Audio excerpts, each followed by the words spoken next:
Hey guys, it's Elaine, the Ninja Life Coach, and welcome to my channel today. So sit back, grab yourselves a cup of coffee. I'll be right back.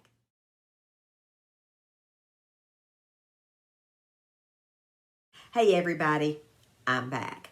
I get asked this a lot by a lot of ladies about dating as a widow and what that looks like and what we need to do. And so I thought, well, I'll just do a motivational Monday about it and hopefully help you move forward with some things that maybe you have been thinking about. And I've got to just be honest and say my dating experiences have not been much beyond meeting somebody for coffee and then I never see them again, because I really have had horrible luck with that.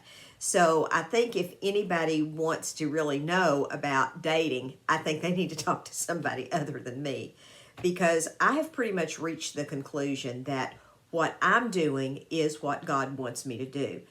I don't necessarily need anybody else injected into my life in order for my life to feel whole and complete. But now, do I want that? Of course I do. I would love to have that. I would love to have someone that I can talk to, that I can share my feelings with, that's there, for me to love in my life. But I also understand that that may not happen for me ever again. And I have had to come to the conclusion that, you know what? That's okay. It doesn't have to happen for me again. It doesn't have to be again. I have to be content with where I am right now with just me and God. And that was a very long process for me to walk through. I know after my husband passed away, I was extremely lonely. And, of course, we had been together for 20-something years. And, of course, you're going to be lonely. Of course, you're going to have those feelings. After 23 years with somebody and then they're not there anymore, you're going to experience that. And that's perfectly normal to have that longing for that. Every widow that I have talked to, whether they were in a happy marriage or an unhappy marriage, they have felt that in their heart. They have felt that longing for connection. And I think, as far as from my perspective of being a widow, I think the broken connection was what was the most difficult for me as a widow, for me to learn to live with. Because now, if I want to talk to somebody in the middle of the night, I got to wake up somebody with my phone. So I've just learned to talk to Trixie. So she and I have some great conversations in the middle of the night. But I think the first step to being satisfied as a widow is being content with where we are. The Bible tells us that we have to be content with whatever state we find ourselves in. Whether we like that state that we're in, which, I don't much, I didn't much like it, and no one wants to be a widow. Nobody asks for that. If you have asked for that, maybe you need to go to the altar and pray, sister. That's all I know to tell you. But no one asks to be a member of this club. This is a club that widows are a member of just because, of what happened to us. It wasn't through anything we did. It was because something that was done to us. And we were inducted into a widow's hall of fame, if you will, just simply because of a set of circumstances. Most of us were. Let me just put this out here on Motivational Monday, especially for my widows. The first thing I would tell you is be content where you are, like what I was talking about just a second ago. Be content with where God has you right now. Contentment and happiness are not the same thing. You can be content and not be happy, but you can't be contented without joy. So you have to have your joy and your contentment, because those two go hand in hand. And when you first become a widow, that is something that leaves, is that joy. It's almost like it's stolen from you.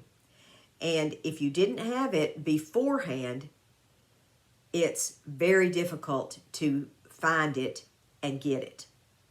But if you are a joyful person beforehand, it really helps keep you on track towards being contented. Because contentment, joy, and happiness are not the same things. I can be joyful and content, but not like my circumstances. So the only thing you can do with your set of circumstances, and this leads us to number 2, if you don't like your circumstances, change them. Now, nothing we can do can bring our husbands back. We can't do that. But we can change our circumstances. If you don't like where you live, look into other options. If you don't like the car you're driving, look into options of purchasing another car. If you don't like the way you've been treated by your family and friends, look into what you need to do about that. Look into setting healthy boundaries for your family and friends. There's always something you can do to change your circumstances. You may not be able to physically move, but number 3 is change your perspective. One thing that my former pastor, who has now gone home to be with the Lord, taught me that I have thought about probably 1,000,000 times since he spoke these words is change your perspective.